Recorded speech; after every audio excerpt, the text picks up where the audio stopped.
안녕하세요. 이혜경입니다. 오늘은 레위기 18장에서 20장입니다.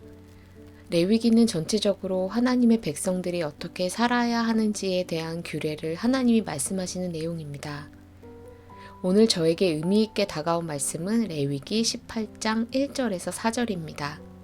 여호와께서 모세에게 일러 가라사대 너는 이스라엘 자손에게 고하여 이르라. 나는 여호와 너희 하나님이라. 너희는 그 거하던 애굽 땅의 풍속을 좇지 말며 내가 너희를 인도할 가나안 땅의 풍속과 규례도 행하지 말고 너희는 나의 법도를 좇으며 나의 규례를 지켜 그대로 행하라. 나는 너희의 하나님 여호와니라. 로마에 가면 로마법을 따르라는 말이 있잖아요. 우리가 어느 나라에 이주해 살게 되면 그 나라의 법을 따르는 게 당연하고 문화나 관습 같은 것도 그 나라 사람들이 하는 대로 사는 것이 상식입니다. 제가 다른 나라에 살고 있는데 한국 사람이라고 우리나라 법대로 살면 안 되죠. 예를 들어 제가 일본에 거주하게 되었는데 우리나라에서 하듯이 차선의 오른쪽에서 운전하면 안 되겠죠. 큰 사고가 날 겁니다. 아니면 그 전에 잡혀가든지요. 오늘을 하나님은 이스라엘 백성들에게 중요한 말씀을 하십니다. 성경에는 성관계에 관한 규례라고 되어 있는데 저는 이것이 이 문제에 대해서만 하나님이 말씀하시는 건 아니라고 생각합니다. 우리의 삶 전체에 관한 하나님의 규례라고 느껴집니다. 하나님은 이스라엘 백성이 살던 애굽, 즉 이집트의 풍습대로 살지도 말고 앞으로 들어가 살 땅인 가나안의 풍습도 따르지 말고 오직 하나님의 법도를 좇으며 하나님의 법을 지키라고 명령하십니다. 이 명령은 지금 현재를 살아가는 우리들에게도 동일한 명령이라고 생각합니다. 우리는 이 땅에 살고 있지만 하나님의 나라의 백성으로서 하나님의 법에 따라 살아가야 합니다.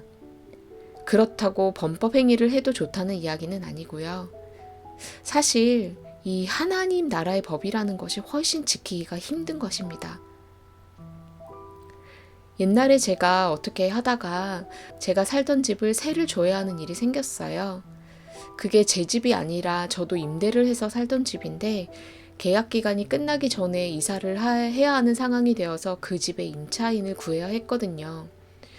그래서 부동산 중개인을 통해서 임차인을 구하고 계약을 맺었는데 계약금을 보내주시고 난 뒤 하루인가 이틀인가 있다가 갑자기 계약을 못하겠다고 계약금을 돌려달라고 하시더라고요.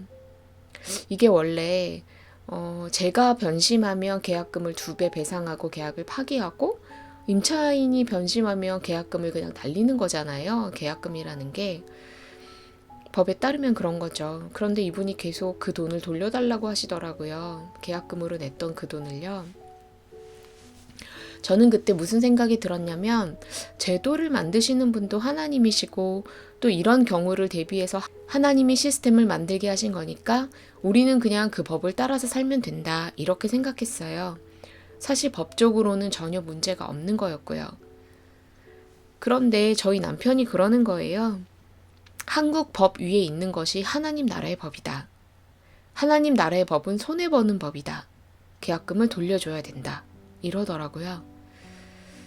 그래서 제 생각과는 좀 많이 달라서 저는 주변의 크리스천들과도 상의도 하고 여러 명의 사람들과도 상의를 했는데 대부분 다 한국의 부동산법이 규정하는 대로 진행하는 것이 맞다.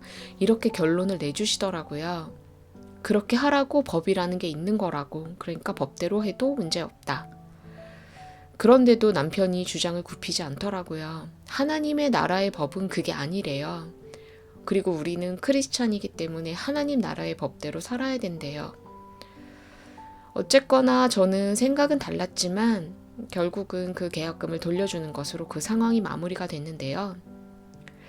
오늘 이 말씀을 들으니까 그때 그 상황이 떠오르더라고요.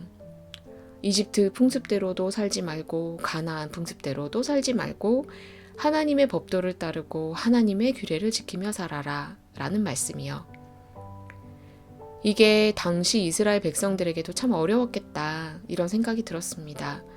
왜냐하면 하나님이 쉽지 않은 것들을 요구하시는 경우들이 종종 있었거든요. 예를 들어 추수할 때 밭 가장자리는 남겨두어 가난한 사람과 외국인들이 그것을 주워 먹게 하고 또 내 친구를 이용해 먹지 말아라. 험담과 소문을 퍼뜨리지 말아라. 이런 말씀을 하셨었거든요. 또 예수님도 그러셨잖아요. 겉옷을 달라 하면 속옷까지 줘라. 7번씩 77번도 용서해라. 이런 말씀들이요. 너무 어려운 것들이죠. 사실 지금도 세상의 법을 뛰어넘는 하나님의 법을 지키는 것이 너무너무 어렵다는 생각을 하고 있습니다.